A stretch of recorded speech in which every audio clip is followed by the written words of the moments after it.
Welcome to this session. I am Steve Oldham, President of the International Board of Directors.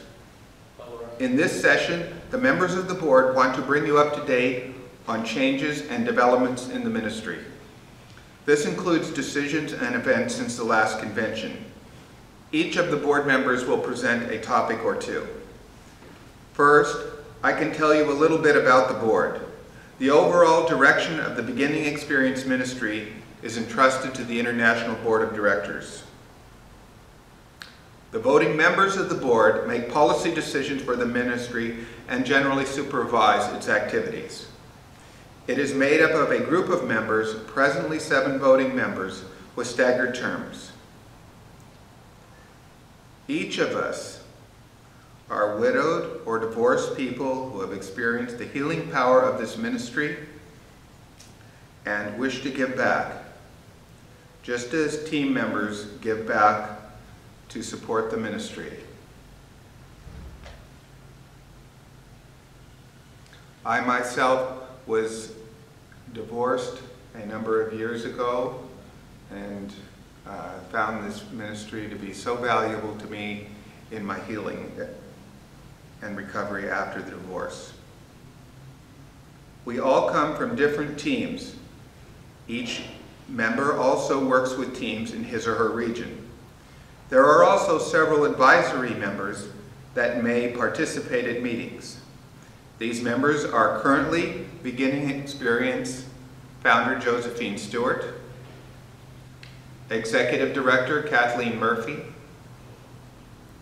Spiritual Advisor Richard Mevison, and Regional Board Presidents Margaret Poynton for the Asia Pacific region and Sister Ann Patterson for the Great Britain and Ireland region. The 2 regional boards outside of North America work directly with their teams and approve the direction of the ministry in their regions. Last year, Kathleen Murphy, the current Executive Director and 6th Executive Director in the history of the ministry, notified the board she would be retiring. It is a challenge to replace a person who has been so valuable to the ministry over the past 11 years. The ministry would plan to move the Beginning Experience office to the city or town of the Executive Director. The new Executive Director will be a 3/4 time position rather than a full-time position, working 30 hours per week on average. The International Board decided to restructure this position in recognition of the need to contain ministry expenses.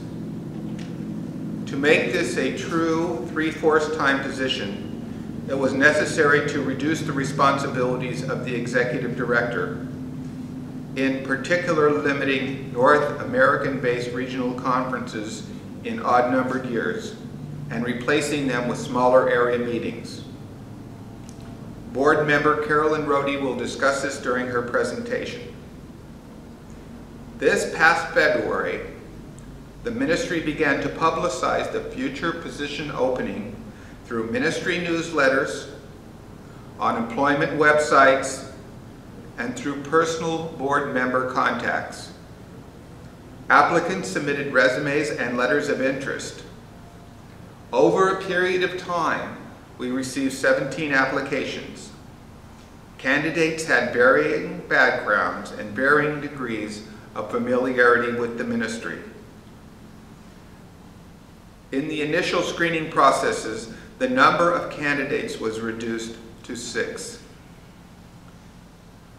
To be sure this 3/4 time position would be compatible with applicants' lifestyle and income needs, we scheduled brief meetings with the remaining candidates, reducing the candidate pool. At the end of the International Convention, the International Board of Directors has a meeting. At this year's meeting, next Tuesday through Thursday, a portion of the meeting time will be dedicated to more extensive interviews with the remaining applicants. The Executive Committee expects a decision to be made to reduce the candidate pool further, to to make a hiring decision by late fall. One of our tasks for the remainder of the year is to select the best candidate and transition to the ministry's seventh executive director. Thank you.